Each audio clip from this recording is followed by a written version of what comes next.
나만의 건강이 아닌 우리 모두의 건강을 생각하는 방송. 더 건강한 대한민국을 꿈꾸는 개념 방송. 들리는 신문 히포크라테스.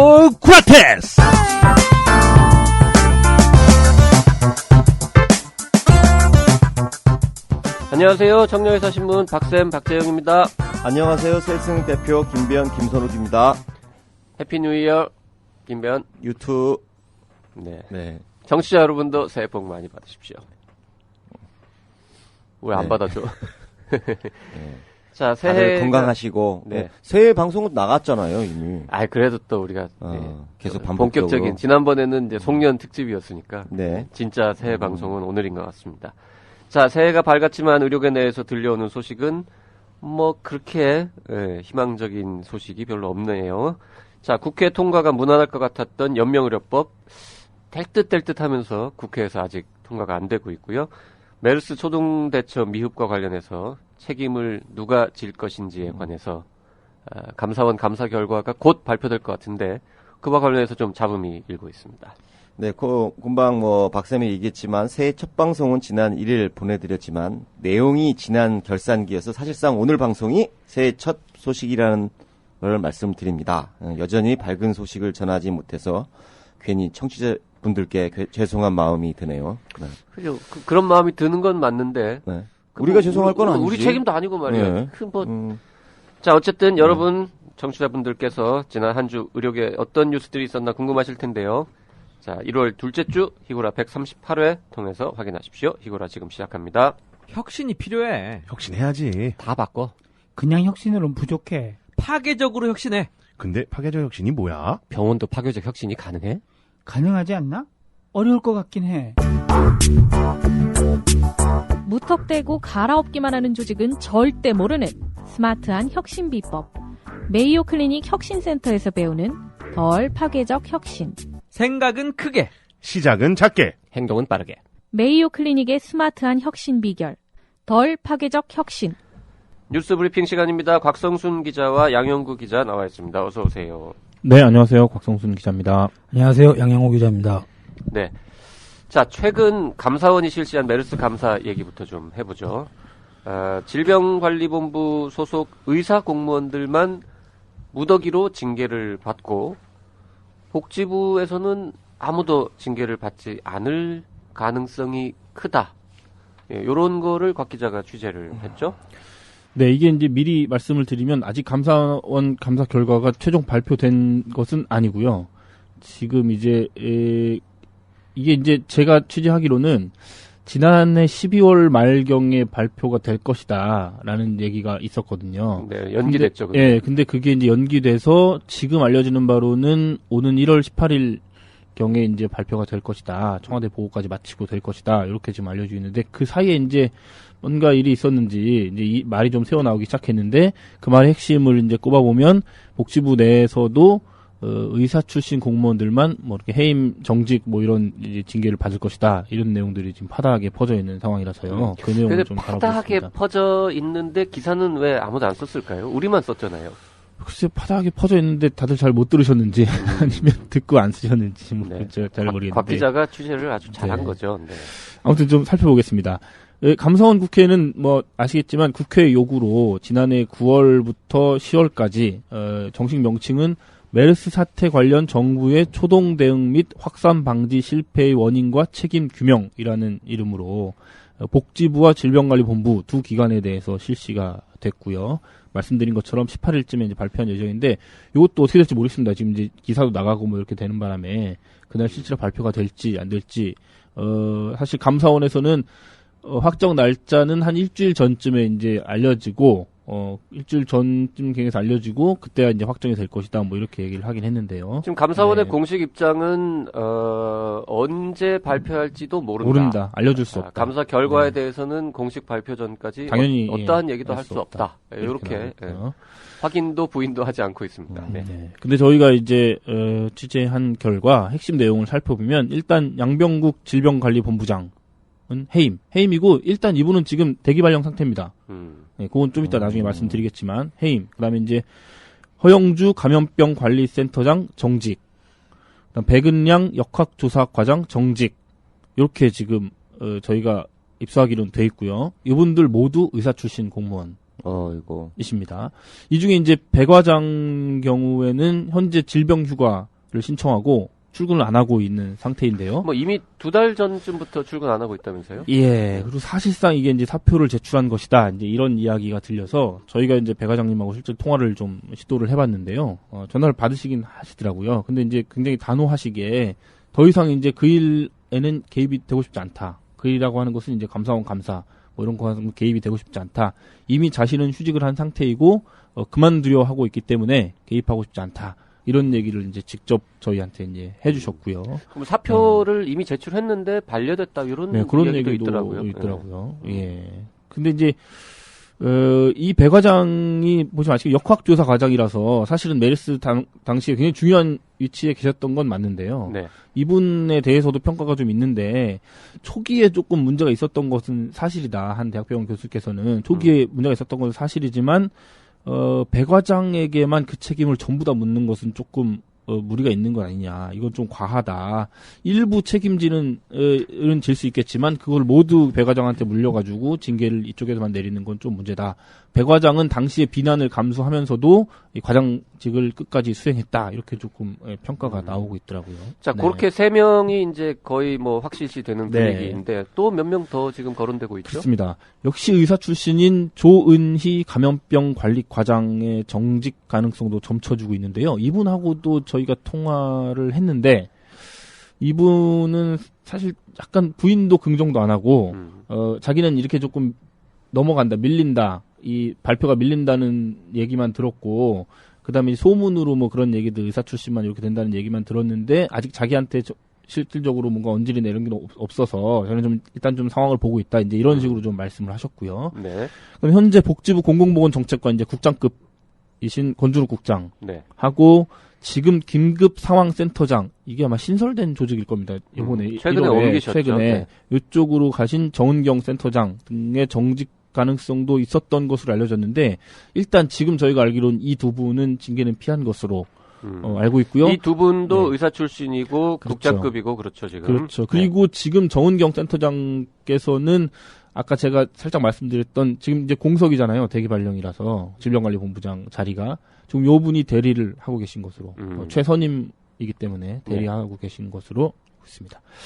징계의 주된 사유도 저희가 지금 파악한 바로는 이제 보고를 제대로 하지 않았다. 이게 있고요. 그 다음에 이제 메르스 사태 관련해서 별 문제가 없다고 잘못 보고했다. 요게 이제 주된 징계 사유다. 이렇게 지금 알려지고 있습니다. 네. 자, 메르스 사태가 뭐 나라를 온통 뒤흔들었던 큰 사건이고. 그렇죠. 예. 상당히 뭐 좀 우왕좌왕하면서 문제도 많았기 때문에 뭐 누군가는 책임을 지고 징계를 받는 거는 당연한 그렇죠. 수순인 것 같습니다. 네. 근데 우리가 지금 이 얘기를 하고 있는 거는 의사 출신 공무원들 그것도 이제 질본 소속 공무원들만 징계를 왕창 받고 예. 나머지는 아무도 징계를 안 받는 게 이게 상황이 옳은 거냐 요 문제를 지금 지적하려고 하는 거죠. 그렇죠. 일단 저희가 파악하기로는 그렇게 지금 돼 있는 상태인데 지금 복지부 네. 소속 공무원 중에는 아무도 없는 것으로 지금 알려지고 있죠. 저희가 알기로는 저희가 취재한 바로는 복지부 소속 공무원들은 없는 것으로 알고 있고 제가 어저께 내려가서 복지부 그 관계자분들 몇 분 만나서 이제 얘기 이렇게 했을 때도 딱히 이거에 대해서 그러니까 뭐 지나가는 말로 아이 왜 복지부 공무원도 징계가 없겠어요? 뭐 이렇게는 얘기를 하시지만 적극적으로 뭐 이렇게 막 이거에 대해서 뭐 이렇게 뭐라고 그래야 되죠? 이렇게 어필을 하시거나 아니다 이렇게 말하는 거는 못 들었거든요. 물론 그분들이 모르실 수도 있죠. 이제 감사 결과를 네. 대충 이 정도까지 퍼졌으면 이제 당연히 본부에서도 분위기 정도는 들으셨을 텐데 약간 좀 미적지근하시더라고요 반응들이 또 격하게 뭐 반대하시거나 감사원 감사 결과에 따라서 보건복지부 장관이 징계를 하는 거죠. 그렇죠. 감사원에서는 이제 예. 권고를 보통 그렇죠. 거잖아요. 그렇게 되는 거죠. 예. 그리고 질본에 의사 아닌 사람이 훨씬 많을 텐데 네. 의사 출신 아닌 그냥 공무원들도 현재는 거론되는 사람이 없고 없습니다. 거론되는 사람들은 없습니다. 예. 자, 요런 내용이 지금 이제 저희 보도를 통해서 알려졌는데 파장이 좀 있었죠. 네. 질본 일단 내부 분위기는 어때요? 내부가 굉장히 지금 뒤숭숭하죠. 거기 일단 나오는 얘기는 왜 질병관리본부만 책임을 져야 되냐. 이건 이제 복지부에 대한 불만일 네. 수 있는 거죠. 그리고 또 하나 있는 것은 뭐 이런 얘기 하시죠. 복지부는 전문성이 없어서 책임이 없고 우리만 이제 전문가기 때문에 잘못이 있다 이런 건데 그럴 거면 질병관리본부 진작에 독립시키지 왜 산하기관으로 둬서 이런 지금 꼴을 만드느냐 뭐 이런 얘기들을 하고 계시고요. 그다음 의사 출신 공무원들 이게 이 징계 대상에는 안 올라 있지만 다른 분들도 많이 계시거든요. 네. 질병관리본부 내 의사 출신 공무원들이 이분들이 이제 굉장히 어이없어 하시면서 이런 식이면 앞으로 어느 의사가 공직에 투신하겠느냐 누가 오겠느냐 여기 이런 목소리까지 나왔고 그다음에 이제 전 장관 메르스 당시에 장관이셨던 문영표 장관에 대한 불만도 상당했는데요. 이거는 최근에 이분이 뭐 아시는 분들 아시겠지만 국민연금관리공단 이사장으로 자리를 옮기셨거든요. 네. 장관 그만두신 지 불과 몇 개월 안 된 상황에서. 근데 이런 상황에서 그러니까 보고를 받아야 되는 최종 결정권자, 당시 최종 결정권자인 장관은 뭐 물러났지만 장관에서 물러났지만 금방 다른 자리 가가지고 지금 하고 계시는데 이제 와서 그 보고를 잘못했다는 이유로 질병관리본부에 있는 의사 출신 공무원들만 무슨 해임당하고 정직당하고 이러는 게 과연 이게 옳은 일이냐. 그럼 보고를 그때 뭐 받는 입장에 최종의 입장에 있었던 문영표 장관은 아무 그러면 지금 책임이 없는 것이냐. 이렇게 너무 황당하다. 말도 안 된다. 이런 얘기들이 지금 나오고 있죠. 뭐 그럴 것 같아요. 사실 뭐 문 장관이 경질된 것 자체가 문책성 인사다라고 볼 수도 있죠. 장관이니까. 그렇죠. 그런데 몇 달 있다가 뭐 장관보다 더 좋은 자리라고 우리가 볼 수는 없지만 그렇죠. 국민연금관리공단 이사장도 굉장히 그 좋은 자리 아닙니까? 이분은 그리고 사실은 자기 전공을 굉장히 잘 살려가지고 네. 자기가 워낙 이렇게 할 수 있는 일을 굉장히 적극적으로 할 수 있는 자리에 가신 거예요 지금. 원래 연금 공무원 이쪽으로. 그래서 문 전 장관한테는 오히려 더 좋은 일이 벌어진 것이라고 볼 수도 있어서 있고. 그런 걸 전화위복이라고 하나요? 그러게요. 네. 그럼 어저께 또 만난 공무원도 일부 공무원들한테도 이런 얘기 살짝 드렸더니 그런 얘기 하시더라고요. 그러니까 이분이 만약에 지금까지도 장관 경질된 이후에 계속 이제 야인으로 계셨으면 그분도 책임지고 경질되신 것이다. 이렇게 이제 말을 할 수 있었겠지만 그렇죠. 이분이 지금 최근에 공단 이사장으로 가시는 바람에 그 말을 할 수 없게 돼버린 거예요. 복지부 측에서도. 그러니까 이게 이제 할 말이 없어져 버린 거죠. 그 밑에 계셨던 공무원분들도. 그러니까 진짜 애매해진 상황입니다, 이게. 그러니까 징계가 다 내려진 다음에 문 장관이 옮겼어도 그렇죠. 조금 또 얘기가 달랐을 텐데 문영표 전 장관은 이렇게 좋은 데로 갔는데 그 이후에 이제 정작 현장에서 고생한 분들은 또 이렇게 징계를 받고 이러니까 얘기가 나오는 거죠. 네. 국회에서도 이런 사실 저희 보도 보고 나서 또 저 반응들이 좀 있었죠. 네, 뭐 각계의 비판이 쏟아지고 있는데 뭐 국회에서는 이미 뭐 예전부터 이런 얘기가 돌았다고 합니다. 뭐 양강국 기자가 이거는 잘 아는 내용이니까. 국회에서는 어때요? 네. 이걸 내용을 한번 물어보고 다녔었는데요. 솔직히 이제 국회에서는 그 얘기를 하더라고요. 자기네들이 이제 4월에 선거가 있잖아요. 네. 그래서 솔직히 많이 팔로우업을 못했대요. 근데 이제 작년 11월, 12월쯤에 이런 소문은 돈다 그랬었다 그러더라고요. 그 양병국하고 그다음에 권준욱 두 분이 이제 징계를 받고 권준욱 국장 그렇게 둘이 징계를 받고 그리고 이제 뭐 복지부는 안 다치고 질병관리본부만 나가 떨어지는 수준에서 감사가 끝날 것 같다라는 얘기가 이제 보좌진들 사이에서 많이 소문이 돌았다 그러더라고요. 네. 그래서 그 이후에 이제 이런 상황이다라고 이제 상황인데 어떻게 보시냐라고 이제 여쭤봤더니 이거는 이렇게 얘기하시더라고요. 처음에 그 문영표 복지부 장관을 세울 때 메르스 당시에 세울 때 그분이 연금 전문가다. 보건의료 쪽은 문외한이다 보니까 이제 전문적인 일을 할 수 있는 의사 출신 공무원들을 앞에 내세워서 그분들이 이제 전문적으로 대응을 할 수 있게끔 그렇게 명분을 세워놓고 이제 와서 의사 출신 그 공무원들 몇몇을 이렇게 징계 처리를 하는 거는 결국에는 문영표 장관에 대한 방패막이를 쓴 거 아니냐 이런 얘기를 하더라고요. 그러면서 또 어떤 얘기가 있었냐면은 이 처음에 이 복지부하고 그다음에 질병관리본부를 독립해야 된다는 얘기가 있었잖아요. 네. 근데 나중에 국가방역체계 개선안을 발표를 하면서 결국에는 이제 그 밑에 산하에 두고 이제 차관급으로 격상시키는 정도만 이제 끝났는데 그렇게 한 이유가 이제 이번 징계 결과에서 나온 거 아니냐라고 얘기를 하더라고요. 그래서 제가 그게 무슨 의미냐라고 여쭤봤더니 이렇게 따로 두면은 질병관리본부도 책임이 있고 보건복지부도 책임이 있으니까 만약에 보건복지부에도 이제 책임이 돌아가면 이 장관을 임명한 BH에도 영향이 가지 않겠느냐 비난의 화살이. 그러니까 밑에다 두고 얘네 질병관리본부만 치고 꼬리 자르는 선에서 이렇게 징계를 내리고 보건복지부 장관이나 최종 그렇죠. 임명권자한테까지는 그렇죠, 그렇죠. 화살이 가지 않도록 하기 위해서 이렇게 한 거 아니냐. 질병관리본부장은 지금 차관 격상 전까지는 장관이 복지부 장관이 임명하는 직이기 때문에 책임이 그쪽으로 가죠. 자, 어느 의원실에서 나온 얘기입니다. 네. 네. 그렇죠. 저희가 하는 얘기가 아닙니다. 개인적인 네, 네. 지극히 개인적인 의견이라고. 네. 네. 그렇습니다. 자, 뭐 의사 출신 공무원들을 특별히 뭐 두둔하고 싶은 생각은 없다. 그런 거 아닙니다. 그런 건 아니지만, 네. 하지만 이런 식으로 하면은 앞으로 누가 일하려고 오겠냐. 하겠느냐 이런 얘기를 이제 또 다른 의원실 관계자도 했는데 뭐 제가 아는 어떤 분은 기사 보고 이렇게 말씀하시더라고요. 불이 났다. 불이 나서 큰 화재가 발생해가지고 피해가 컸는데 현장에 투입돼서 열심히 불 끄는 작업을 했던 소방관들을 자른 건. 징계한 거다 이거는. 그 사무실에 앉아서 불 꺼라라고 지시했던 사람들은 뭐 다 괜찮고 현장에 투입됐던 소방수들만 책임을 물으면 그럼 앞으로 누가 불 끌어 가겠냐 뭐 이런 얘기 하던데. 그게 뭐 사실 조금씩 현실로 나타나고 있죠. 그게 지금 질병관리본부 뭐 이런 거에 대해서. 그래서 조금 이제 다른 얘기입니다만은 그 역학조사관 왕창 모집해가지고 이제 전국에 뿌리겠다. 뭐 이게 이제 정부 주요 대책 중에 하나인데. 네.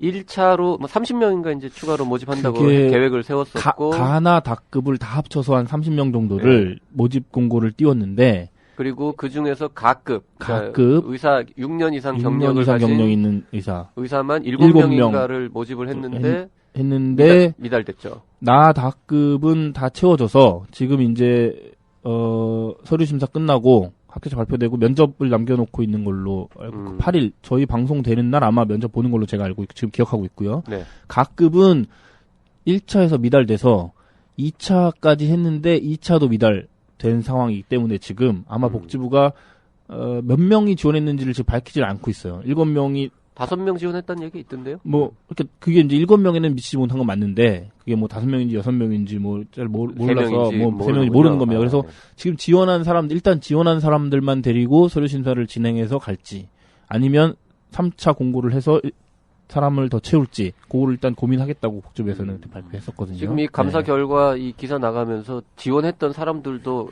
그냥 지원서 낸 거 취소하려는 움직임이 있다 뭐 이런 얘기도 그게 소문이지만 있습니다. 왜냐하면 이 지원한 분들도 사실은 뭔가 이 큰 메리트는 없이 가시는 거예요. 왜냐하면 처음에 이 질병관리본부에서는 뭐 조직 개편하고 역학조사관 무슨 처우 개선하고 막 이럴 때는 정규직 만들어주고 뭐 이렇게 막 여러 가지 얘기 나왔었는데 지금 실상 따지고 보면 정규직 신분을 주는 건 맞는데 사실상 계약직인 거예요. 뭐 2년 이렇게 돼가지고 계속 연장해가지고 복지부에서는 최장 10년까지는 할 수 있다 이렇게 얘기하고 있지만 그 말은 즉슨 계약직이라는 얘기인 거죠. 최장 10년까지 할 수 있다는 얘기가.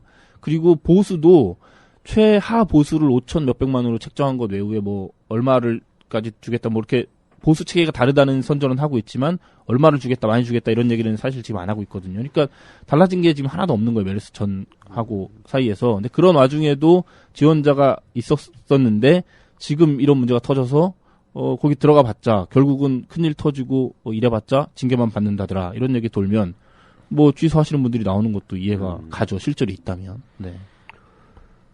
누가 그러던데요.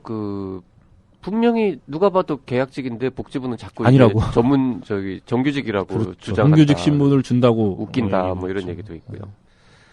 자, 이게 이제 그런 또 비슷한 맥락에서 다음 소식이라기보다는 이게 연결된 소식인 것 같은데 김변 우리나라의 이 차관급 자리가 몇 개쯤 될까요?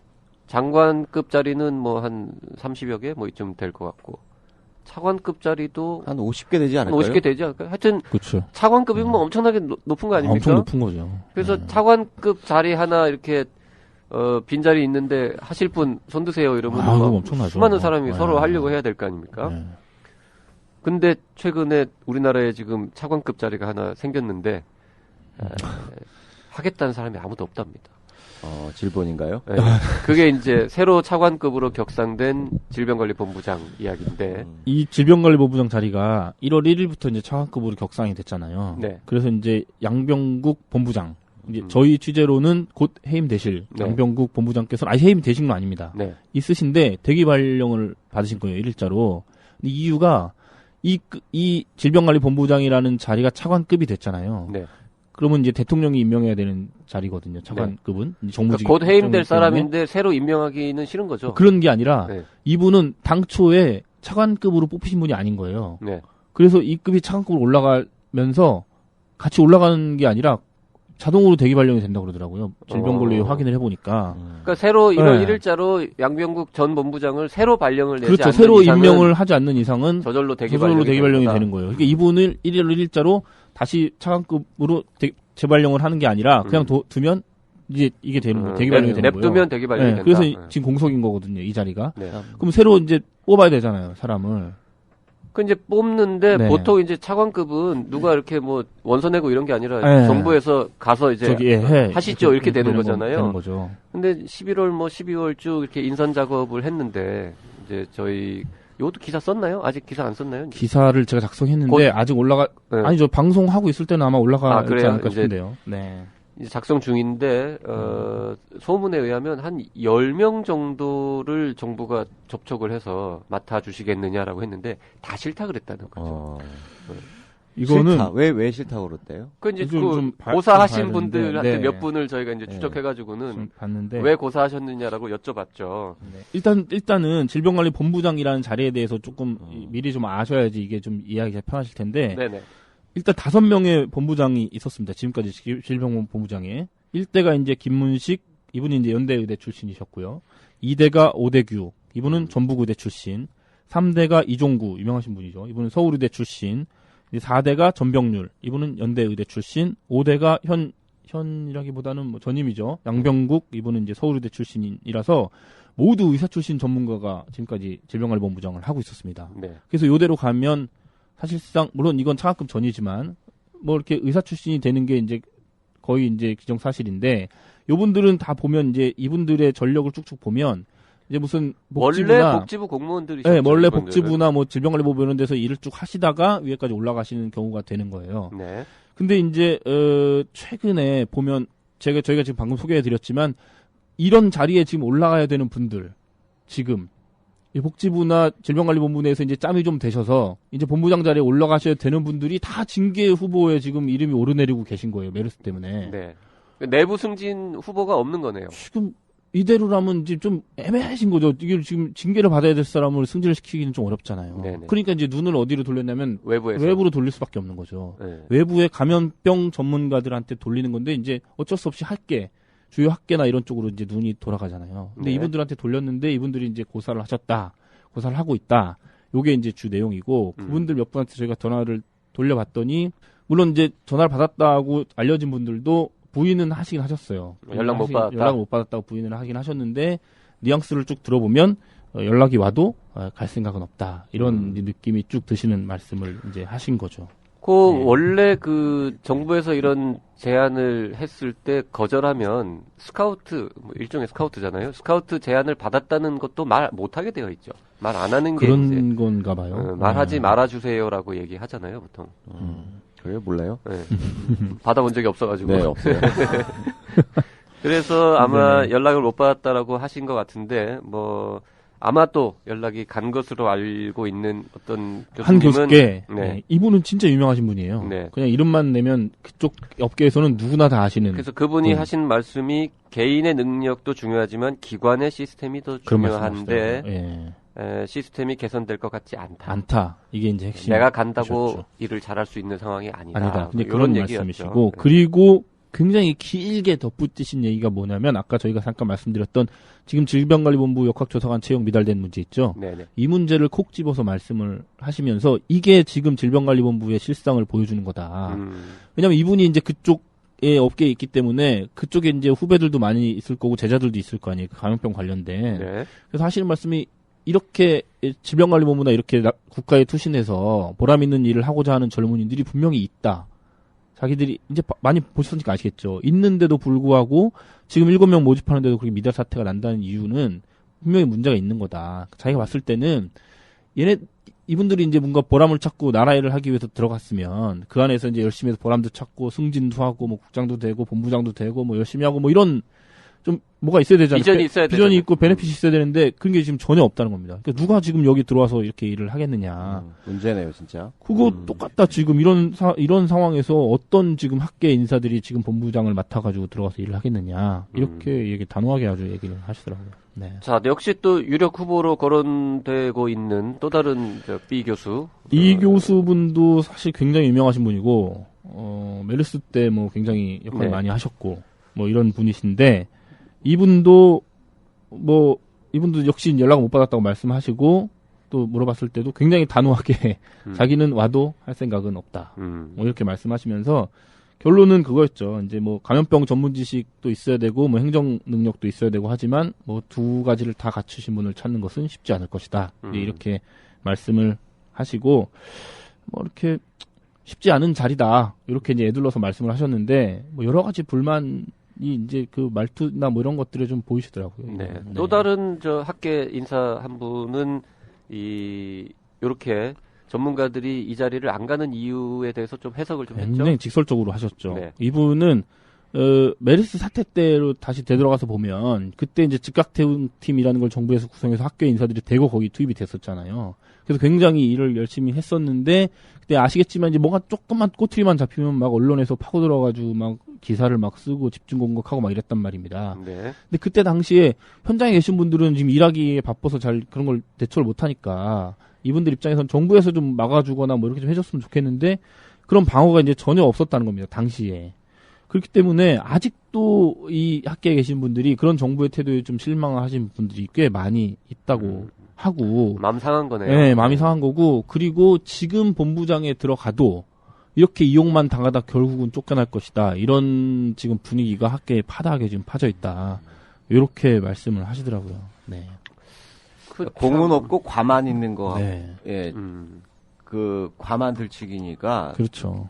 뭐 주위 사람들이 기가 뭐 다 죽어 있는 상황이네요. 지금 그렇습니다. 그리고 지금 저희가 이제 아까도 말씀드렸지만 지난 1일자로 질병관리본부 조직 개편이 단행됐다고 말씀드렸잖아요. 네. 그게 이제 위기소통 담당관이라는 자리가 생기고 긴급 상황센터라는 게 생겨가지고 이제 거기 과장급들 쭉 밑에 있는 게 몇 명이 다 이제 새로 인사가 다 됐어요. 네. 내에서.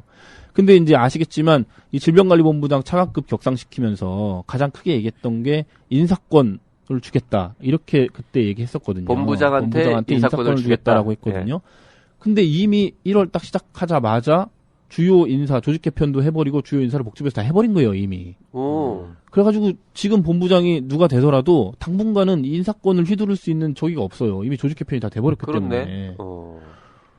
그러면 지금 가봤자 실익이 없는 거예요. 진짜로 없는 거예요. 이거는 이분이. 아니 뭐 인사권을 행사하는 게 뭐 특별히 본부장에게 이익이다라고 말할 수는 없지만 하지만 이게 굉장히 명분이라기보다는 네. 상징성이 있는 인사권을 거잖아요. 준다고 하고 네. 1월 1일부터 차관급으로 올려놨는데 본부장은 못 찾아서 공석인 그렇죠. 상태고 인사는 미리 해버렸다. 해버린 거예요. 그리고 지금 이 위기소통 담당관으로 가신 분이 지금까지 복지부 부대변인으로 있던 박기수 부대변인이 요 위기소통 담당관으로 옮기신 거예요. 네. 복지부 인사가 가셔서 지금 이제 아마 이 자리가 대외 협력, 무슨 대언론 활동 뭐 이런 거 하는 사실상의 무슨 대변인 뭐 이런 거 비슷한 자리로 만들어진 것 같거든요. 그런 중요한 자리에 이제 복지부의 부대변인 하시는 분이 이제 간 거죠. 지금 이런 상황입니다. 그래서 갈 수 있는 사람이 없고 지금 자 그러면 뭐 소문이지만 하여튼 10명 정도나 되는 전문가들한테 연락을 했는데 다 싫다고 하면 뭐 계속 공석일 리는 없고 그렇죠. 누군가가 하게 될 텐데 하겠죠. 예. 대개 이제 지원율이 떨어지면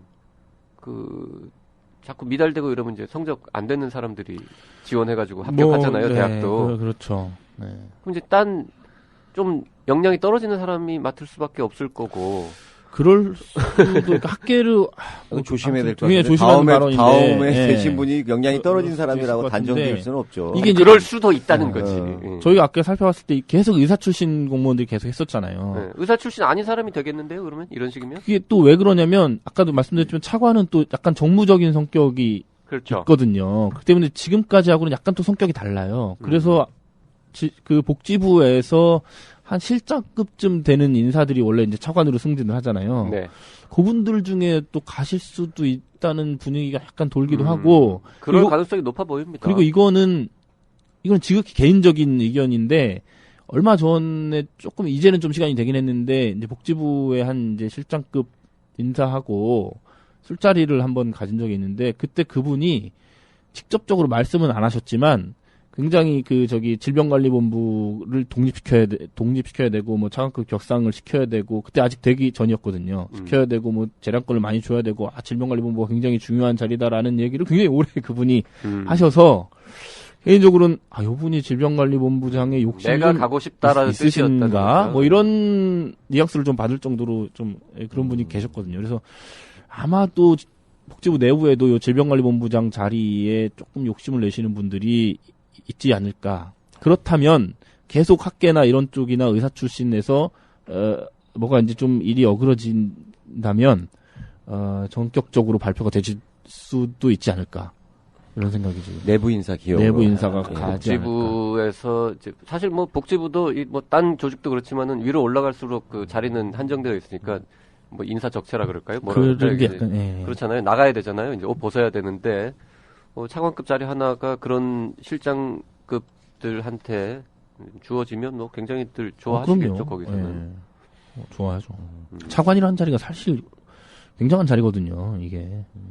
자, 이게 이제 그래서 상황이 좀 메르스 이후에 약간 좀 이상한 쪽으로 흘러가면서 이게 행시 출신 정통 관료들하고 의사 출신 좀 뭐라고 불러야 되나요? 뭐 기술 전문가들 뭐 전문가 출신의 이 사람들하고의 어떤 미묘한 갈등 이런 쪽으로 좀 확산되는 게 아닌가 이런 근데 생각이 그게 좀 들고요. 갈등이라는 말이 안 되는 게 이길 수가 없습니다. 의사 출신 공무원들이 공직사에 들어가가지고 그럼 다시 갈등이라기보다는 그 행시 출신 정통 관료들이 이번 기회에 의사 출신들을 뭐 확실하게 그냥 물먹이는 뭐 이런 도저히 뭐 계기가 되는 거 아닌가. 네.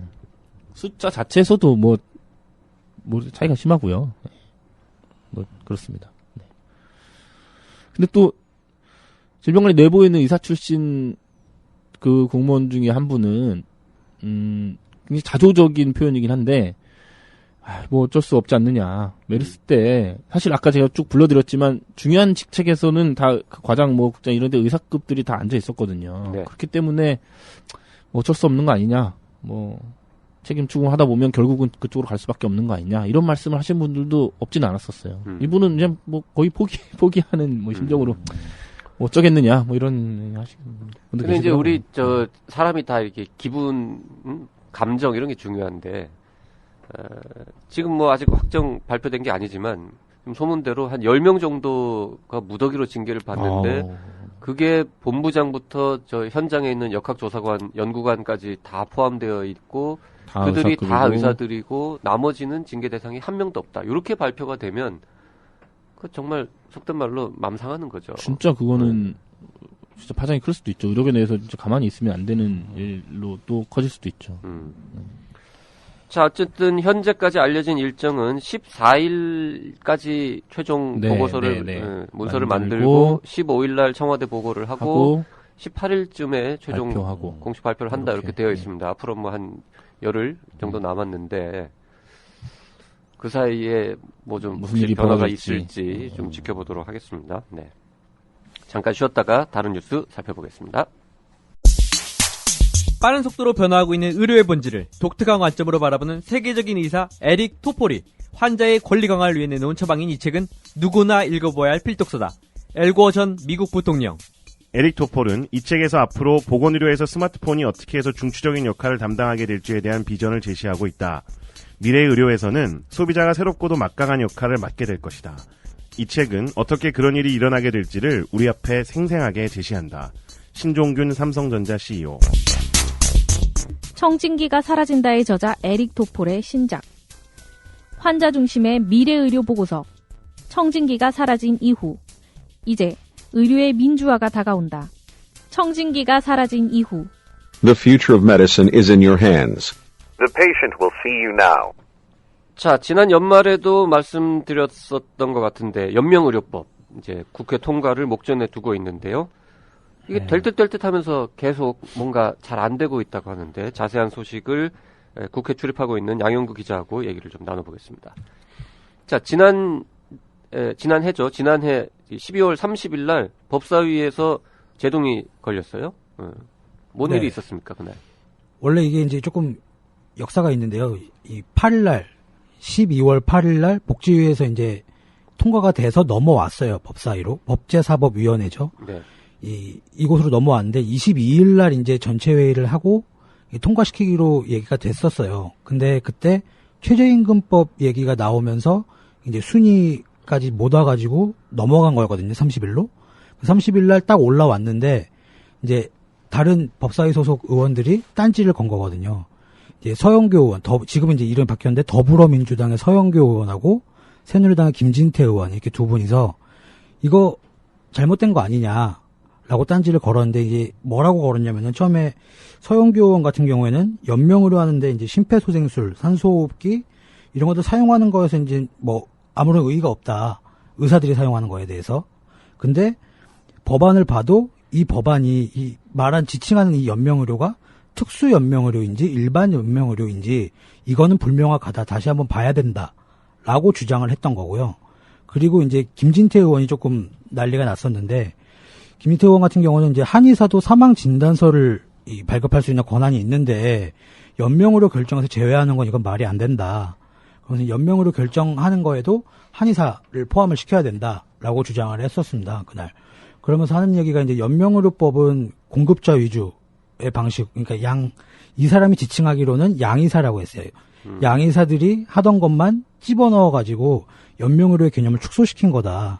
이건 이제 시행 과정에서 이제 혼란이 있을 수 있으니까 한의사들도 포함하고 한의사들이 하고 있는 침시술도 여기다 이제 포함을 시켜야 된다라고 주장을 하면서 얘기가 나왔던 거죠. 그렇게 되니까 이제 법사위 관례상 네. 거기 소속 위원들 중에 한 명이라도 반대를 하면은 이거를 통과를 안 시켜요. 그래서 그렇군요. 이제 다시 한번 재논의가 들어가자 해서 소위로 넘어갈 뻔했는데 소위로 넘어가기에는 이제 이게 좀 시급성이 크다라는 다른 일부 의원들과 그다음에 이 법사위 위원장 이상민 위원장도 그런 얘기를 꺼내가지고 그럼 소위로 넘기지 말고 다음 전체회가 열리면 바로 통과가 될 수 있게끔 그냥 전체회의에 계류를 시켜놓자라고 한 상태에서 그러니까 법사위 아직까지 전체 회의에서 좀 더 논의를 해보자. 이렇게 된 거죠. 뒤로 돌아가진 않고. 네네네. 그래서 아직까지 이제 전체회의가 선거구 획정 얘기도 나오고 뭐 국회가 좀 조금 뒤숭숭해서 아직까지 계획조차 좀 안 잡히고 있는 상황인 거죠. 그 임시국회가 언제까지죠? 이번 임시국회는? 8일까지입니다. 8일이요? 12월 임시국회가 8일까지고요. 그리고 1월 임시국회는 보통 없었고 네. 2월 임시국회가 있고 4월 임시국회가 있는데 4월은 4월은 아마 이제 총선 총선이잖아요. 때문에 안 할 거고 저희가 2월 지금 이게 임시국회가 8일자 좀 방송인데 그렇죠. 오늘, 예. 오늘 오후에 통과되지 않으면은 또 한두 달 최소한 밀린다는 뜻이죠. 그리고 오늘 오전에 법사위가 열려서 네. 이거를 통과시키고 네.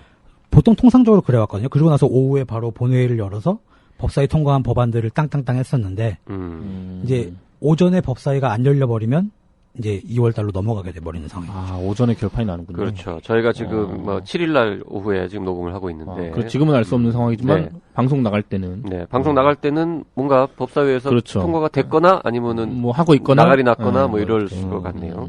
지금 한의사협회 공식적인 입장이 넣어야 된다 이건가요? 처음에는 이제 한의사협회에서 이게 이제 이걸로 논란이 많았어요. 네. 한의사협회에서 얘기했던 거는 이제 연명의료법 취지에는 공감하고 그리고 빨리 이제 통과가 돼야 된다라고 자기들도 생각을 한다. 근데 연명의료법이 이제 좀 완결성을 가지려면은 이 의학적 시술이란 문구 자체를 좀 삭제를 하거나 아니면은 이 연명의료를 시행할 수 있는 담당 의사의 한의사들도 추가해서 혼란을 막아야 된다라고 처음에 주장을 했었어요. 근데 이 의학적 시술이라는 문구가 뭐냐면은 이 연명의료라는 이 정의에 회복 가능성이 없는 사람들 중에서 이제 이 대상자들 중에서 실시하는 그 연명의료의 종류가 그 법안에는 심폐소생술, 혈액투석, 항암제 투여, 인공호흡기 등 대통령령으로 정하는 의학적 시술이라고 되어 있는데요. 이 한의사협회에서 요구하는 거는 뭐뭐뭐 등 대통령령으로 정하는 의학적 시술. 요거를 빼야 된다라는. 왜죠? 왜 빼야 왜 되죠? 빼요? 이게 이제 의사들로 한정이 돼 있다라는 주장인 거예요. 아, 의학적 시술이라는 말 때문에. 네네네. 시술이라는 말 때문에. 아, 근데 뭐 그렇군요. 참, 주장을 들어도, 무슨 말, 왜 그런 주장을 하지라는 이해가 잘 안 되는데. 자, 연명의료는 글쎄요. 이게 뭐 국제적으로 다 통용되는 그렇죠. 그 범위 거의 이제 정해진 용어인데 지금 아까 양 기자 말한 그 심폐소생술 그런 것들. 예. 그다음에 뭐 혈액 투석, 인공호흡기 뭐 이런 게 이제 대표적인 몇 가지 시술일 텐데 못하는 거죠, 한의사들은. 한의사들하고는 네. 한의학의 영역은 아니잖아요. 그게 누가 아니죠. 봐도. 네. 일단 요 네 가지 영역 자체가 한의사들이 할 수 있는 영역이 아니어서 없잖아요. 예. 네. 이제 일부 이제 국회 안에서 다른 사람들 같은 경우에는 이런 얘기를 하더라고요. 요 네 개는 한의사들이 할 수 없는 영역인데 한의사들이 자꾸 이렇게 껴달라고 이야기를 하는 거는 네. 복지부한테 네. 자기네들 한의사 의료기기 할 수 있게끔 딴 거. 포석을 까는 거 아니냐. 요거 자꾸 괴롭혀가지고 그래 그건 양보할 테니 그럼 이거 줘 이렇게 쓰려고 네네네네. 협상용 카드로 쓰는 거 아니냐. 똑똑하네요, 한의업이. 훌륭한데요. 이야. 네. 그러면서 막 얘기를 하더라고요. 그분의 개인적인 의견이긴 했었는데 한의사협회가 이렇게 얘기하는 거는 결국엔 복지부한테 불법행위를 시키려는 거 아니냐. 이건 잘못된 거다. 야, 그런 라고 취지라면은 멋있네. 연명 의료를 법을 갖다가 볼모로 해가지고 이야. 자기 법 주장을 연명시키려고 그러는 거네요. 네. 멋있네요. 복지부는 좀 이제 황당하다는 반응을 주로 보이더라고요. 이 한의협이나 뭐 일부 국회의원의 주장에 제가 봤을 대해서. 때는 전혀 예상치 못한 암초를 만난 것이 아닌가 하는 생각이 드는데. 훈훈한 분위기였잖아요, 되게. 복지부에서는 훈훈하게 지금 가는 거였는데. 저분들은 왜 저러지? 이런 약간 당황하는 분위기고요. 그리고 이제 특히 그 한의협에서 이런 주장을 했어요. 이제 그 연명의료법 논의 과정에서 우리는 배제됐다. 우리한테 그런 물어본 얘기 적이 없다. 뭐 이런 얘기를 했는데 복지부에 저희가 이제 물어보니까 18년 동안 그동안 논의했는데 단 한 번도 의견을 안 줬는데 이제 와서 갑자기 우리는 왜 뺐냐니. 복지부에서 얘기하는 걸로는 98년에 이제 보라매 병원 97년. 네, 97년이죠. 네. 보라매 병원 그 김할머니 사건 이후로 18년 보라매 동안 병원 아니요. 김할머니는 딴 김할머니는 거예요. 아니고. 네. 김할머니는 연대가 김할머니 몇 년 전에. 김할머니는 2007년. 그렇죠. 예. 보라매 2007년 병원 맞나? 사건이라고 2007년 2010년인가? 아무튼 뭐 그렇게 딴 멀지 사건이에요, 않습니다. 그건. 예. 그 18년 동안 논의가 이제 계속 있었는데 한의협에서 이제 한 번도 얘기를 한 적이 없었대요. 그동안에 계속.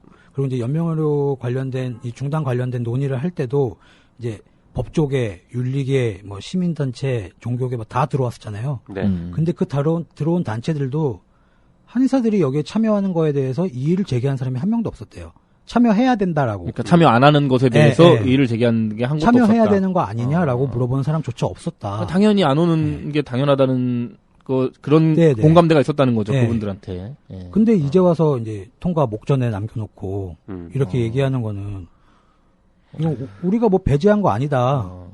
자, 잘못하면 진짜 한의협이 다 된 밥에 재 뿌리는 사람처럼 그럴 수도 보이겠네요. 지금 딱 그런 분위기. 한의과 대학에서 의료윤리 배우나요?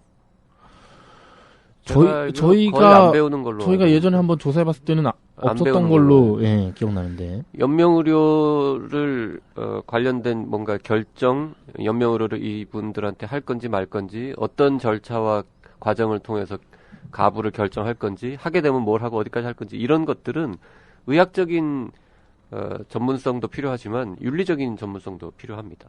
어휴, 조심하셔야 돼요. 그럼 한의사는 윤리가 없다는. 아니. 그게 거기서 말하는 윤리는 무슨 공중도덕을 지키는 그런 윤리가 아니잖아요. 윤리는 법하고 굉장히 밀접하게 연결되어 있고, 윤리라는 거는 이제 이 전문가의 윤리라는 건 좀 다른 종류이기 때문에 독특한 거라서 의료윤리라는 게 왜 독립적인 과목으로 그렇게 큰 분야로 있겠습니까? 이게.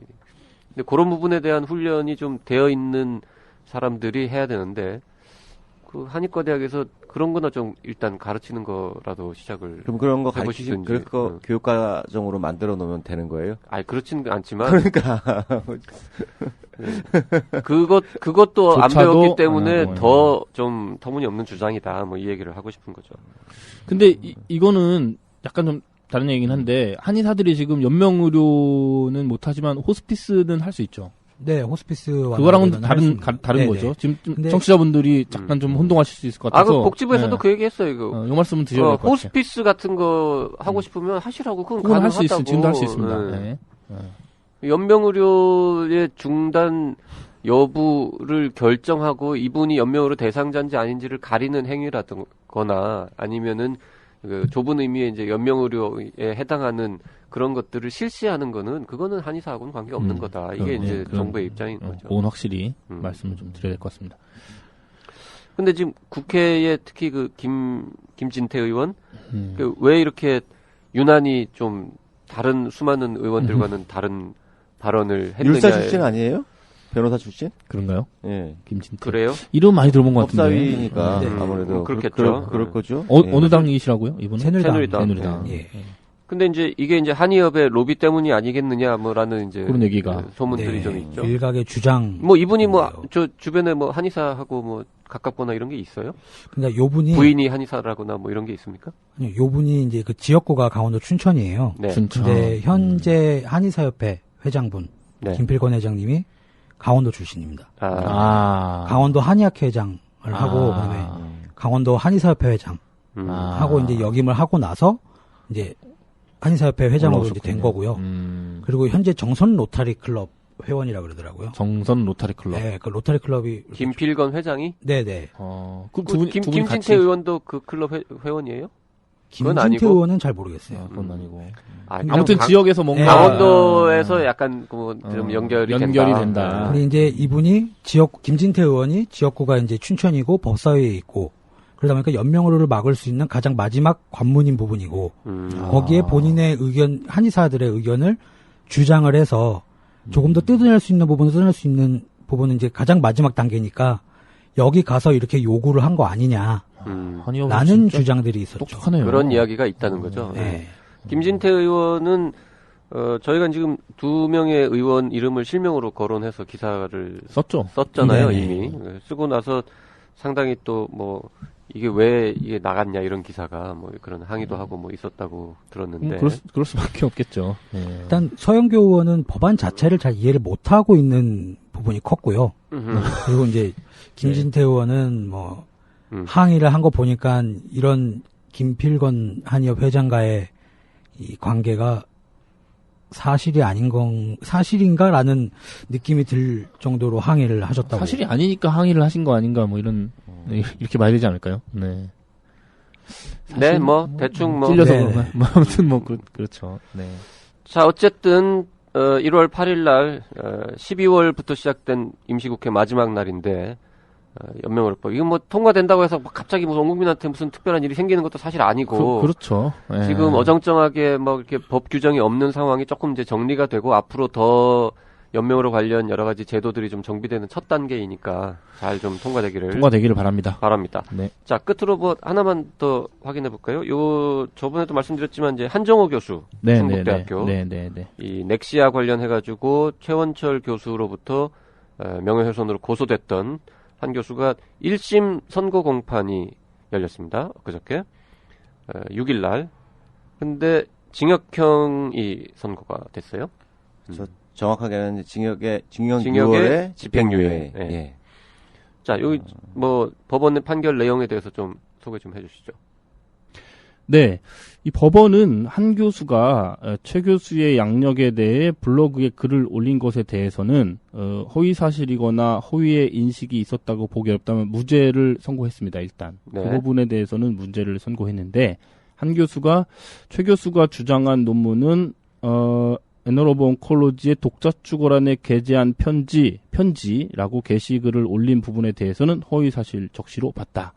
이렇게 봤습니다. 이렇게 양력을 블로그에 올린 거는 무죄인데, 그러니까 이 최원철 교수가 이제 논문을 발표했다고 이제 얘기를 막 하고 다녔잖아요. 네. 그거에 대해서 한정호 교수가 이거는 논문 투고한 게 아니라 그냥 독자 투고란에 편지 형식으로 올린 글을 자기가 논문이라고 얘기한 거야라고 한 부분, 그렇게 얘기한 부분. 그 부분에 대해서는 이거는 유죄다 이렇게 판결을 했다는 내용이죠. 그러니까 법원은 그거를 정식 논문이라고 봤다는 뜻이죠? 그렇게 봤다는 뜻이겠죠. 아마 이거에 대해서 유죄를 줬다는 것은. 그 letters to the editor 뭐 이런 거 e-letters 그러니까 권위 있는 학술지들이 실제로 letters to the editors 뭐 이런 이름으로 이제 그 약간 그렇죠. 좀 짧고 간단하고 뭐라 그럴까요? 하여튼 정식 논문처럼 막 이게 격식이 갖춰져 있고 길고 이렇진 않아도 되게 짧은 것들을 레터라는 이름을 가지고 이제 게재하는 경우들이 흔히 있죠. 있다. 네. 근데 그것도 논문의 일종이다. 그렇게 본 거죠. 이제. 라고 본 거죠. 네. 그리고 이제 별도, 그러니까 지금 한정호 교수가 얘기했던 독자 투고란이라는 것은 별도로 네. 이 레터스라는 란을 따로 두고 있기 때문에 거기에 올린 게 이제 이런 편지 뭐 이런 거지. 요쪽은 거기는 논문으로 보는 게 맞다. 아마 요렇게 지금 판결을 하신 것 같아요. 그렇군요. 네. 별도의 뭔가가 있었던 거야. 저기 의학 학술지 같은 거를 이제 보시는 분들은 다 아시는 내용일 텐데 똑같은 레터라는 단어를 두 군데 다 쓰거든요. 앞쪽에 보통 그 letters to the editor 뭐 이런 거는 맨 앞쪽에 주로 실립니다. 앞쪽에. 그리고 짧고 간단하긴 하지만 그래도 조금 뭐 연구 관련 내용들이 이렇게 실리는 소논문이라 그럴까요? 뭐 우리말로 정확하게 옮긴 뉘앙스가 좀 마땅치 않은데 하여튼 아주 간단한 논문 비슷한 약식 논문이라 그럴까요? 네. 짧고 간결하고. 간단한 뭐 이렇게 약간 좀 형식이 가벼운 덜 갖춰진 뭐라 그럴까? 하여튼 조금 약식 논문 같은 형태를 앞쪽에 이제 레터라는 용어를 써서 게재를 하고요. 맨 뒤에 가면 우리 진짜 독자 투고 있잖아요. 그걸 얘기하는 것 같아요. 그래서 뭐 이렇게 의견 같은 거 내고 뭐 지난 호에 실린 논문 뭐 어떻다 뭐 이런 거 이제 간단하게 쓰고 이런 것들도 레터라고 쓴단 말이죠. 근데 최원철 교수가 썼다고 하는 그 논문이라고 주장하는 그 글은 앞쪽에 실린 그 레터였고, 그렇죠. 근데 그거를 한정호 교수는 독자 투고에 실린 레터라고 편지라고 주장했다. 그래서 잘못된 거다. 이게 지금 법원의 판단입니다. 그렇죠. 그 법원이 한 얘기를 봐도 그렇게 나오네요. 한 교수가 세계적 권위 학술지에 게재된 논문을이라고 표현을 했고요. 보통의 월간지 독자 투고란 편지로 가치를 폄하했고 글을 게시할 때 논문 저자들을 상대로 논문과 관련해 사실관계를 확인하는 절차를 거친 바가 없었다. 일단 이렇게 지적했고요. 한 교수가 해당 논문과 관련해 의문점이 있을 경우 학계에서 용인되는 방법으로 학술적 비판을 할 수 있음에도 불구하고 누구나 볼 수 있는 블로그를 통해 허위 사실을 적시하는 방법으로 논문을 겸하했다. 이렇게 판단했습니다. 이거 읽어보면 그 한 교수가 논문이 아니라고 봤던 것을 재판부는 논문으로 인정을 한 거네요. 최 교수의 네. 논문을. 그리고요. 네. 또 법원이 또 이제 한 교수가 최 교수와 넥 씨와 관련해서 무슨 사이비 의료인, 그다음에 죽음의 공포로 환자들을 우려먹는 사기꾼, 뭐 먹튀, 환자가 돈 내는 마르타 등의 표현을 써서 비방의 목적이 있었다는 것을 인정해 요것도 유죄로 인정을 한 것으로 보입니다. 그러니까 한정호 교수가 직접 걱정을 좀 했었던 부분 있죠, 스스로. 본인도 이렇게 심하게 말한 건 미안하다 뭐 이런 얘기를 했었죠. 그리고 또 유죄 인정된 부분이 또 있네요. 최 교수가 무허가로 넥시아를 제조해 판매했다는 주장과 넥시아의 안정성 및 유효성에 문제 제기를 한 점에 대해서 유죄를 인정했습니다. 이것도 그러면 아니라고 판정을 한 거네요. 그럼 뭐라고 했어요? 그 내용이 구체적으로? 한의사는 약사법 부칙에 따라 자신이 치료용으로 사용하는 한약 및 한약제제를 직접 조제할 수 있다. 이렇게 얘기하면서 최 교수가 소속된 단국대 병원은 소속 한의사들이 자신의 치료에 사용하기 위해 사전에 넥시아를 조제하고 이를 치료에 사용한 것일 뿐 일반 수요에 응하기 위해 넥시아를 제조해 암 환자들에게 판매했다고 보기 어렵다. 이거는 이거는 조금 논란이 있겠네요. 논란이 조금 있을 것 같은데요. 그 밑에 이런 말도 있네요. 넥시아는 약사법에서 규정하는 임상시험 등 절차가 요구되는 대상에 해당되지 않는다. 그렇게 얘기를 했습니다. 이게 법원 판결문입니다. 법원 판결문입니다. 지금. 그래요. 자, 지금 그러면 법원의 판결 내용이 크게 보면 한 3가지 정도 되는데 하나는 이 레터도 논문인데 논문 뭐 넓은 의미의 논문이라고 볼 수 있는데 네가 왜 논문 아니라고 했느냐, 아니고 독자 투고라고 했느냐라는 거. 요거는 글쎄요, 뭐 일단 그럴 수도 있다고 봅니다. 그리고 논문이기는 하다. 네. 그 논문이 맞다 아니다는 법원이 지금 판단하지도 않고 이 본 사안이 그렇죠. 아닙니다만 논문인 거는 맞는데 논문 아니라고 했다라는 걸 유죄로 인정했고 또 하나는 사이비 의료인 뭐 사기꾼 뭐 마루타 이 막말한 거에 대해서 유죄다. 오케이 뭐 그거는 인정할 수 있다고 칩시다. 근데 마지막에 이게 좀 걸리네요. 한의사는 직접 조제할 수 있고 자기 환자들 위해서 조제한 거고 임상시험도 안 해도 되는 거니까 일반 수요에 응하기 위해서 넥시아를 제조해서 판매했다고 보기 어렵다.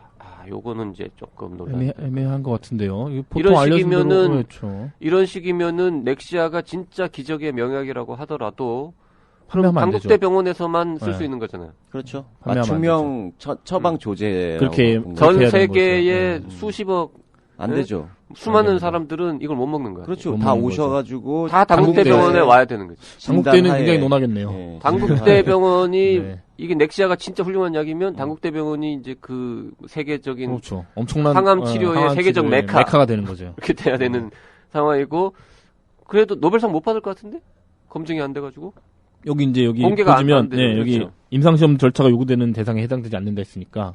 그 한의학의 세계화는 어디 갔어요? 한의학의 세계화가 되려면 이렇게 세계화는 네. 이거 저 투유유 교수가 했던 것처럼 그렇게 해서 그런 과정을 거쳐서 임상시험하고 개발을 돼서 전 세계에 퍼져야 노벨상 받고 우리가 돈도 벌고 세계화도 하는 되고 돈도 건데 벌고.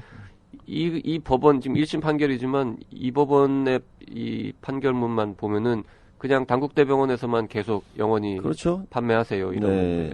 그렇습니다. 그거를 갖다가 일반 제품처럼 말하자면 기성품처럼 아니면 일반 우리가 흔히 알고 있는 일반 약품, 전문 네. 약품으로 해서 공중 무차별적으로 일반적으로 사용할 수는 없다는 거죠. 참 이런 거 마음에 안 드네요 법원. 그냥 뭐 한의원에서 우리가 가가지고 진단하고 처방 받는 그런 약에 불과하다라고 본 거죠. 그러니까요. 이게 지금 실제 그 약에 대해서는 넥시아는 뭐 어떻게 알려지고 있나요? 넥시아는 참 지금 되게 황당한 게요. 임상시험을 또 했잖아요. 임상시험을 했는데 중단돼 있는 상태더라고요, 그렇죠. 현재. 지금, 네. 근데 임상시험을 한다고 했는데 환자들한테 돈은 받았어요, 또. 받았습니다. 예. 그 그건 돈을- 저희가 저번에도 한번 소개해 돈을 드렸죠. 받- 예. 그 임상시험 돈을 안 환자들이 전부 받거든요, 다 당국대학교 가가지고 진단 받았던 환자들인가요? 진단은 그- 모르겠고 가서 일단 당국대병원에서 그 약을 당국대 처방을 전에도 받아서- 갔었죠. 경희대 있었을 그렇죠. 때부터. 옛날부터 하여튼 예. 최원철 교수 그 팀한테 가서 그렇죠. 처방을 받아서 복용을 했는데 다 돈을 내고 그렇죠. 이제 샀단 말이죠. 그 약을. 그러니까 임상시험이라고 보통 임상시험에서는 환자가 돈을 안 내지 않습니까? 사실 그 건을 모아서 논문을 내고 이랬던 거 아닌가요? 최현철 교수가? 그렇겠죠. 네, 그런 것으로 우리는 저희는 알고 있는데. 우리는 소송 당하기 싫기 때문에 우리가 말을 가려서 잘 해야 되는데 그런 거 아니냐고 저희가 그냥 궁금해서 여쭤본 겁니다. 그랬다는 게 아니라. 네. 그 어쨌든 그 임상시험은 중단되어 있는 상태고 법원에서도 임상시험 대상이 아니라고 했고 그러면 그냥 앞으로도 계속 당국대병원에서만 뭐 알아서 그렇게 뭐 지금 판결되면 판매하시면 되겠네요. 네. 그러면 아무 문제 없는 상황인 거죠 지금. 네. 네, 이렇게 됐습니다. 그렇게 하죠 뭐 그러면 그렇게 정리하는 걸로 하죠. 뭐. 네. 근데 이제 한 교수도 이제 판결 이후에 네. 한 교수 입장도 당연히 나왔는데요. 네. 뭐 여러 가지 말씀하셨고 자기가 이제 저희 말처럼 블로그에 그렇게 이제 소위 막말 한 것은 자기 좀 유감이다 네. 이런 표현 자기가 하셨고 블로그가 기사처럼 유포될 수 있다는 생각을 좀 못하긴 했다 자기가 네. 넋두리처럼 그렇게 쓴 글이 그런 파장이 있을 거라고 생각하지 않았다 이런 얘기를 하시면서 좀 유감을 표했고요. 그 다음에 이제 넥시아가 충분히 검증이 이루어지지 않았다고 한 점에 대해서는 역시 좀 아쉬움을 표했습니다.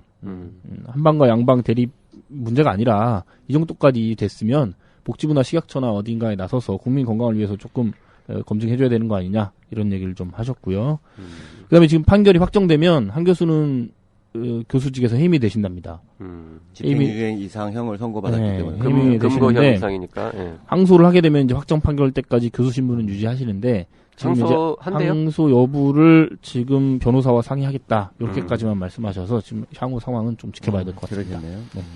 네. 야 넥시아는 제가 이 청년의사에 관여한 지 참 오래됐는데 그 기간 동안에 본 수많은 이슈들 중에서 제일 황당하고 오래 가고 있잖아요. 이해가 잘 안 되는 이슈 중에 하나입니다. 정부, 국민들, 의료계, 뭐 환자단체에서 정부가 나서서 이 정도 논란이 있으면 검증해달라고 하는데 정부는 검증 안 하고 임상시험은 하고 있다고 계속 얘기하더니 몇 년 지나가지고 어떻게 됐어요 했더니 아무도 모르는 사이에 중단되어서 전혀 진행되지 않고 있고 법원은 임상시험 할 필요 없는 거라고 그렇죠. 얘기하고 그냥 한약이에요 한약. 그리고 그렇죠. 네. 그리고 언제죠? 뭐 외국에 무슨 유명 어쩌고에서 돈 뭐 1조인지 뭐 몇천억인지 전에 한번 뭐 있었던 것 같기도 해요. 공동 연구하기로 네, 했다고 발표했는데 그거는 그다음에 어떻게 됐는지 아무런 소식도 없고. 그 어떻게 하는 거예요? 하여튼 어쨌든 현재 이 1심 법원 판결문만 딱 놓고 보면 그 넥시아는 그냥 최원철 교수가 개발한 한약이죠, 한약. 옛날식 표현으로 예. 비방인 비방인 비방. 거죠. 비방. 예. 비방이라서 임상시험 필요 없고 그렇죠. 그냥 그 비방을 믿고 찾아간 환자들한테만 돈 받고 팔면 되는 거예요. 그렇죠. 끝. 예. 세계화 뭐 임상시험 뭐 다 필요 없고 그렇죠. 노벨상 이런 다 관계 없고요. 비방으로 치부하면 뭐 그렇게 되는 거죠. 왜냐면 이게 만약에 임상시험을 받아야 된다고 하면 전국에 지금 수많은 한의원 뭐 이런 데서 팔고 있는 비방 뭐 얼마 남아있을지 모르겠지만 그러니까 그런 거 다 지금 임상시험 해야 된다는 소리거든요. 그러니까 그 얘기는 지금 법원은 우리가 그렇게 좀- 본 거예요. 네, 예. 네. 그렇게 되는 거잖아요, 지금. 예. 1심 그 한정호 교수에 대한 1심 판결의 의미는 넥시아는 비방이다. 비방이다. 이렇게 네. 정리가 되겠네요. 요렇게 지금 네. 뉘앙스를 줬네요. 예. 저희 생각이 그렇다는 거죠. 네, 우리가 네. 해석할 때는 그렇게 될 것 그렇다. 같습니다. 예. 김변 항소할까요? 이거? 어떻게 생각하세요? 아마 집행유예형이 나왔기 때문에 항소하지 않겠습니까? 당연히 항소할 것 같은데요. 2심 또 저 법원의 판사님께서는 그래요. 이게 뭐라고 쓰실지. 근데 이제 2심 때 좀 관점이 그 피해자인 그 모 교수님께서 한정호 교수 피고인 이게 이런 빌미를 준 부분이 있잖아요. 그 빌미를 줬다. 빌미를 줬죠. 아. 왜냐하면 굉장히 그 어떻게 보면 학술적으로 뭐 그 의사들 입장에서 비판이 충분히 가능한 가능한 말을 상황을 했기 때문에 그럼 빌미를 줬고 약간 공익에 부합한 면도 없지 않아 있고 뭐 그런 부분들이 좀 더 부각시키네요. 책임 감경 요인에 해당될 수가 있을 것 같고요. 물론 뭐 빼도 박도 못하는 욕한 거라든지 그런 것들은 그런 거. 처벌 받아야겠지만은 네. 그것들을 좀 더 검토를 하면은 그 벌금이나 그런 걸 한번 기대해 볼 수는 있지 않을까. 벌금 정도로. 예. 아. 그러면 교수직도 또 왜 유사한 거 있잖아요. 그 집행유예가 되면 교수직을 박탈당하는 거. 많이 들어본 네, 건데요. 선처에서. 예, 꼭 뭐 그런 유사한 논리가 가능하지 않을까 싶습니다. 네, 네. 저희는 항소가 필요하다고 생각을 글쎄요 하고요. 네. 후속 소식은 다음에 또 전해드리도록 하겠습니다. 네. 요즘 환자의 경험이 중요한 화두인 것 같던데 환자의 경험이 뭐지? 사전적 정의는 이렇습니다. 환자의 경험이란 치료의 전 과정에 걸쳐서 환자가 느끼게 되는 감정에 영향을 주는 모든 상호작용의 총합으로 이는 의료기관이라는 조직의 문화에 의해 형성된다. 어려워. 이런 설명도 있죠. 환자의 경험이란 당신이 병원에서 돌아온 다음 배우자에게 들려주는 이야기다. 멋진데? 그 말은 누가 했나요? 폴 슈피겔만과 브릿 베렛이 쓴 Patients Come Second라는 책에 나와. 페이션트 컴 세컨드? 환자는 두 번째다? 환자가 첫 번째 아니었어? 무엇이 첫 번째인지는 책에서 확인하래. 책 제목도 환자는 두 번째다. 이런 책도 있는데 환자의 경험이 혁신이다? 환자들은 사물이나 숫자나 질병이 아니다. 환자는 병원의 미래다. 클리브랜드 클리닉 환자 경험 개선 프로젝트. 환자의 경험이 혁신이다. 이런 건 좀 읽어줘야 돼. 네, 오늘 히포크라테스는 여기까지입니다. 히구라 정치 소감은 페이스북 청년의사 라디오, 팟빵, 아이튠스 댓글이나 이메일 radio@doc.co.kr로 보내주시면 됩니다. 지금까지 PD 곽성순, 작가 김은영이었습니다. 들리는 신문 히포크라테스 2016년 1월 8일 방송 여기서 마치겠습니다. 고맙습니다. 감사합니다.